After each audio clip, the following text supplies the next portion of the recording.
So I've just pulled this saw apart, and yeah, everything's hot as buggery because I'm still not happy with it. I had the engine out the other day because I was concerned that my crankshaft halves weren't sealing,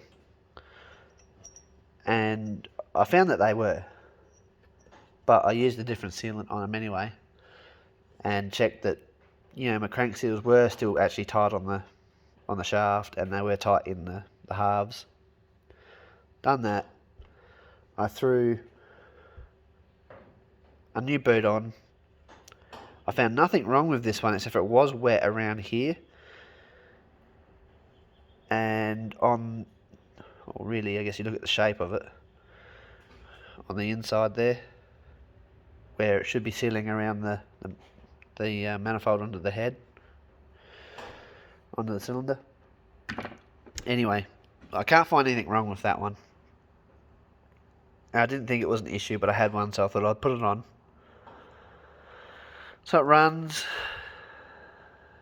and then decides it's gonna.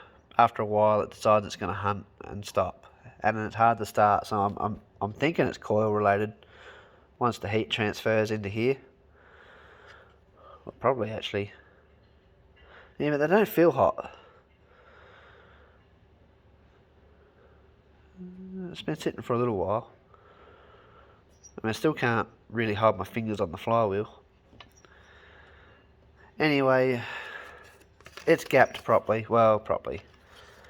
It's gapped like I gap everything else that's got points or no points or bloody, the clearance for the bloody magnets here.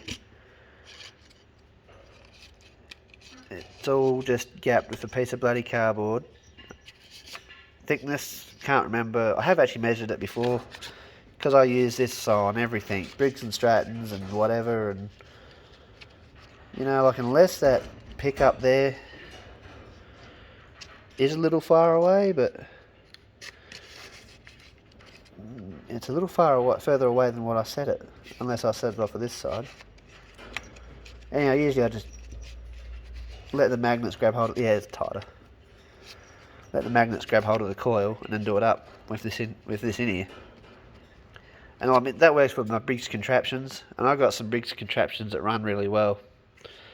And anyone that's had any dealing with Briggs contraptions, especially the old ones, they're usually hard to get to run nice. So, I've got a few that run really nice. So anyway, I don't think it's that. I think it's got to be the heat transfer into there. It's got to, and that points, not the points, but the mechanism, the module in here, or whatever is in here. I reckon it's got to be broken down. Because next step is to go back through the carby, but I changed. I'm dying. Oh, crazy. I changed pump diaphragm because it had a few little funny marks in it to another plastic one because that's all I had. What else have I changed? Yeah, it's got a new fuel line on it. I don't believe that's an issue.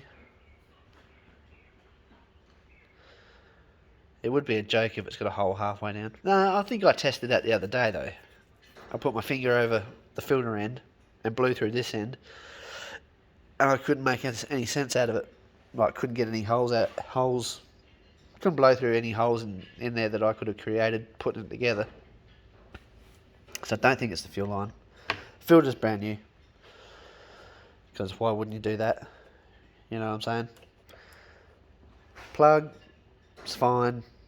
When you pull it out, it's the right colour. So, I don't know.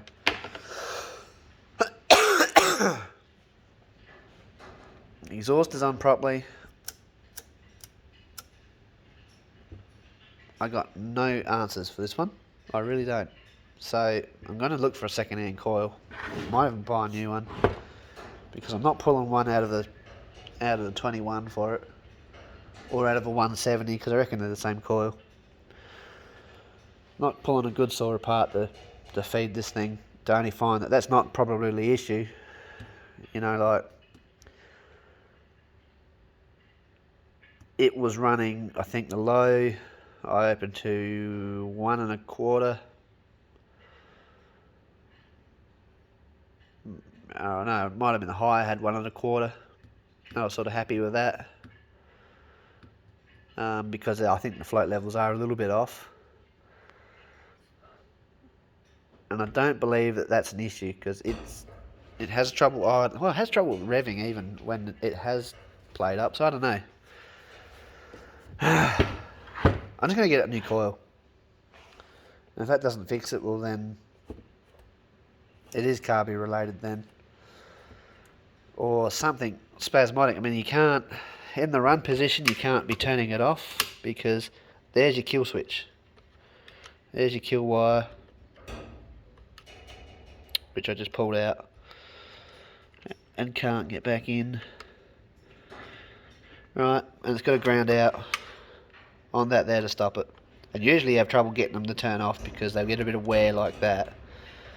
And sometimes they don't always turn off properly. You know, you got to actually hold them up to turn them off. So, you know, like, it can't be running and shorting out, because all that wire looks good.